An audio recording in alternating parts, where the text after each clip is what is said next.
Hello दोस्तों, आज हम बताने वाले हैं चंद्रयान 3 के बारे में बहुत बड़ी जानकारी। तो देखते रहिए जीके नॉलेज। इसरो के चंद्रयान 3 ने देश को दी एक बड़ी खुशखबरी। पृथ्वी की कक्षा सफलतापूर्वक पूरी करके चांद की तरफ निकला भारत का चंद्रयान। अब बस 5 अगस्त का इंतजार। अब होगी चंद्रयान की एक और कठिन परीक्षा। दोस्तों, ब्रह्मांड में अगर कोई ऑब्जेक्ट हमारे सबसे ज्यादा नजदीक है तो वो है हमारा प्यारा चंद्रमा, जो हमारी पृथ्वी की नेचुरल सैटेलाइट भी है। यही वजह है कि चांद को एक्सप्लोर करने में हमारे स्पेस वैज्ञानिक सबसे ज्यादा दिलचस्पी रखते हैं। आपको याद होगा, साल 2009 में भारत ने अपना पहला मून मिशन चंद्रयान-1 लॉन्च किया था, जिसने चांद पर पानी की खोज की थी। इसी खोज को सफल मिशन के चलते इसके बाद इसरो ने अपना दूसरा मिशन चंद्रयान-2 लॉन्च किया। लेकिन इस बार इसरो अपने लैंडर को मून सरफेस पर सफलतापूर्वक उतार नहीं पाया और मिशन का सबसे अहम हिस्सा फेल हो गया। मगर अब इसरो अपनी उस गलती को सुधारने और मून एक्सप्लोरेशन में एक और कदम आगे जाने के लिए अपना चंद्रयान-3 मिशन लॉन्च कर चुका है। आपको बता दें कि हमारे चंद्रयान ने 14 जुलाई 2023 के दिन चांद की तरफ अपनी उड़ान भरी थी। अब इसको लेकर इसरो की तरफ से जो लेटेस्ट अपडेट आया है वो वाकई दिल खुश कर देने वाला है। ऐसे में बहुत से लोगों के मन में ये सवाल उठ रहा है कि इस समय हमारा चंद्रयान कहां पर है। चंद्रयान से उसका रॉकेट तो पहले दिन ही अलग हो गया था, तो फिर वो अपना आगे का सफर किस तरह तय कर रहा है? उसके अंदर कितना फ्यूल मौजूद है? चांद पर पहुंचकर वो किस खोज को अंजाम देने वाला है? और सबसे जरूरी, 5 अगस्त को ऐसा क्या होने वाला है जिसका सभी को बेसब्री से इंतजार है? जानने के लिए पूरा वीडियो जरूर देखिए। दोस्तों, कोई भी स्पेसशिप जब पृथ्वी से बाहर निकलकर स्पेस में अपने किसी सफर की ओर बढ़ता है तो वो सीधा अपने टारगेट की तरफ नहीं जा सकता, बल्कि उसे पृथ्वी के अंडाकार ऑर्बिट में कुछ चक्कर लगाने पड़ते हैं। ऐसा पृथ्वी की ग्रेविटी की वजह से किया जाता है, क्योंकि अगर स्पेसशिप को सीधा पृथ्वी के ग्रेविटेशनल फील्ड से बाहर निकाला गया तो तेज दबाव और घर्षण के कारण वो नष्ट हो सकता है। चंद्रयान-3 के साथ भी ऐसा ही किया गया है। पहले उसने स्पेस में जाकर पृथ्वी के कई चक्कर काटे और अपने हर एक चक्कर के साथ वह पृथ्वी से अपनी दूरी बढ़ाता गया। इसरो की लेटेस्ट अपडेट के अनुसार पृथ्वी से करीब 6 राउंड पूरे करने के बाद हमारा चंद्रयान पृथ्वी के ऑर्बिट से सफलतापूर्वक निकल गया है।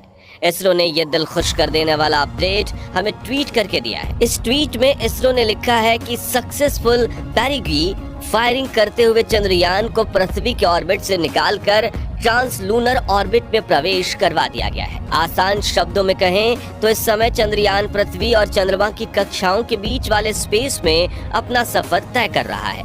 साथियों, ये काम हमें सुनने में जितना सिंपल और आसान लग रहा है, असल में उतना होता नहीं है, बल्कि ये इतना कॉम्प्लेक्स है कि इसको करने में इसरो को कई सारी मुश्किलों का सामना करना पड़ता है। चलिए इसके बारे में हम आपको थोड़ा और गहरा से समझा। सबसे पहले तो समझते हैं कि इसरो धरती पर बैठे बैठे चंद्रयान को अलग अलग कक्षाओं में कैसे भेजता है। असल में दोस्तों, इसके लिए इसरो ने अपने चंद्रयान में पहले से ही थ्रस्टर्स लगाए, जिन्हें फायर करके यान की स्पीड को घटाया या बढ़ाया और साथ ही इसके ओरिएंटेशन को घुमाया व जरूरत पड़ने पर इसकी दिशा को बदला भी जा सकता है।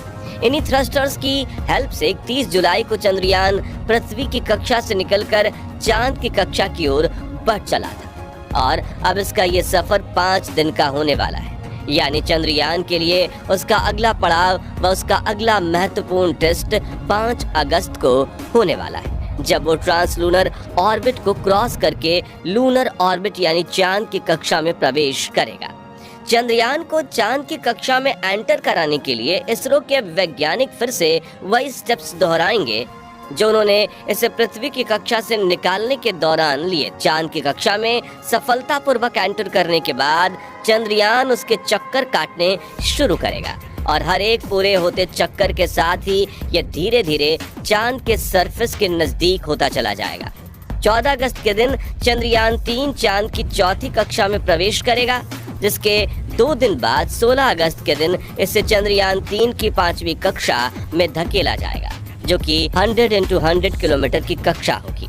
यानी कि अपनी अंडाकार कक्षा को छोटा करते हुए आखिर में चंद्रयान एक गोलाकार कक्षा में पहुंच जाएगा। अब इसी कक्षा से कुछ चक्कर लगाते हुए चंद्रयान 3 का propulsion मॉड्यूल इसके लैंडर मॉड्यूल से अलग हो। साथियों, इस प्रोसेस को करने के लिए स्पेसक्राफ्ट के दोनों हिस्सों को जोड़ने वाले हुक खोले जाते हैं, जिसके बाद पिछले हिस्से की रफ्तार धीरे धीरे कम की जाती है ताकि आगे वाला हिस्सा अपनी कक्षा से आगे बढ़ जाए और बिना किसी नुकसान के दोनों हिस्से अलग हो जाएं। जिसके बाद चंद्रयान 3 का लैंडर और propulsion मॉड्यूल दोनों ही चांद की कक्षा में अलग अलग घूमेंगे और 20 अगस्त के दिन सही जगह पर चंद्रयान 3 के लैंडर की डीऑर्बिटिंग की जाएगी। यानी इसमें लगे इंजन को ऑन करके इसे चांद की दूसरी 100x30 किलोमीटर की कक्षा में धकेला जाएगा, जहां ये चांद के चक्कर लगाते हुए अपनी लैंडिंग साइट को डिटेक्ट करेगा और उससे ठीक ऊपर पहुंचते ही ये अपनी कक्षा को छोड़कर चांद की सतह की तरफ बढ़ने लगेगा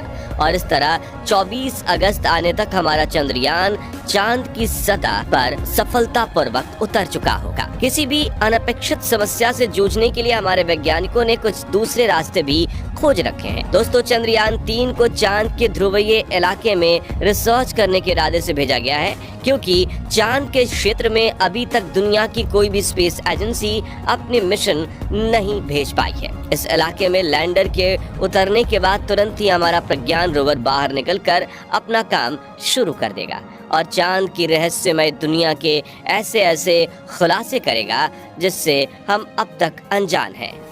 यही वजह है कि इसरो के इस मिशन पर सिर्फ हमारे पड़ोसी मुल्क ही नहीं बल्कि पूरी दुनिया की नजरें टिकी हैं।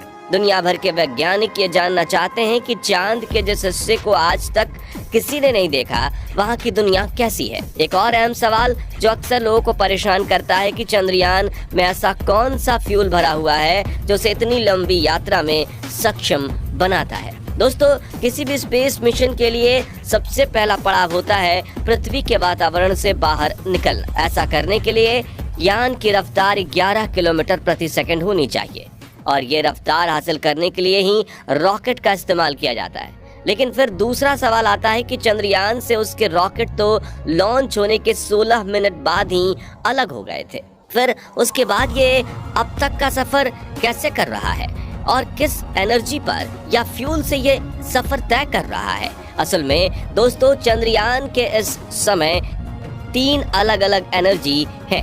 सबसे पहले तो इसके अंदर 2 टैंक मौजूद हैं जिनमें फ्यूल भरा हुआ है, दूसरा सोलर एनर्जी और तीसरी बैटरी। फ्यूल की बात करें तो किसी भी अंतरिक्ष यान में गाड़ियों और हवाई जहाजों की तरह पेट्रोल डीजल का इस्तेमाल नहीं होता, बल्कि चंद्रयान में प्रोपेलेंट हाइड्रोजन फ्यूल का यूज किया जाता है, जिसे जलाने के लिए नाइट्रोजन टेट्रोक्साइड की जरूरत पड़ती है। इस समय चंद्रयान 40,320 किलोमीटर प्रति घंटे की रफ्तार से आगे बढ़ रहा है, क्योंकि पृथ्वी के ऑर्बिट से बाहर निकलने के लिए मिनिमम इतनी स्पीड चाहिए और इस स्पीड को अचीव करने के लिए इसरो के propulsion मॉड्यूल में लगे इंजन का इस्तेमाल किया है, जिसे चलाने के लिए फ्यूल की जरूरत पड़ती है।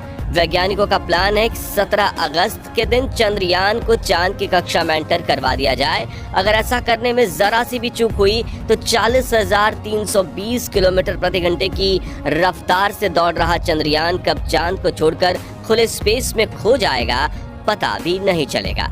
इसलिए मिशन में गलती की कोई गुंजाइश नहीं है। चंद्रयान को चांद के ऑर्बिटर में एंटर कराने के लिए इसरो को फिर से propulsion मॉड्यूल में लगे उन्हीं इंजनों की जरूरत पड़ेगी, क्योंकि इन्हीं इंजन को फायर करके चंद्रयान को चांद की ऑर्बिट की दिशा में घुमाया जाएगा। ऐसे में इन इंजन को फायर करने की टाइमिंग भी बहुत ज्यादा क्रूशियल बन जाती है। अगर सब कुछ प्लान के मुताबिक रहा तो वैज्ञानिकों का अनुमान है कि 23 या 24 अगस्त के दिन चंद्रमा पर चंद्रयान 3 अपनी लैंडिंग कर पाएगा, वो भी चांद के ध्रुवीय इलाके में। वह इलाका जो गड्ढों से भरा हुआ है और जहां तापमान -208 डिग्री तक चला जाता है। ये हम सभी के लिए बड़े ही गर्व की बात है कि चांद के जिस इलाके में आज तक नासा भी एक्सप्लोर नहीं कर पाया, वहाँ हमारा चंद्रयान अपने भारत देश का झंडा गाड़ने के लिए जा रहा है। वैसे आपको क्या लगता है, चांद की इस अंधेरी दुनिया में हमारा चंद्रयान कौन सी नई खोज दुनिया के सामने लाएगा? अपना जवाब कमेंट के माध्यम से जरूर शेयर कीजिएगा। बाकी आज के इस वीडियो में बस इतना ही। वीडियो अच्छी लगी हो तो इसे लाइक और चैनल को सब्सक्राइब जरूर करें, साथ ही बेल आइकन को भी प्रेस कर दें ताकि नई वीडियो की नोटिफिकेशन आपको समय पर मिलती रहे। वीडियो अंत तक देखने के लिए धन्यवाद।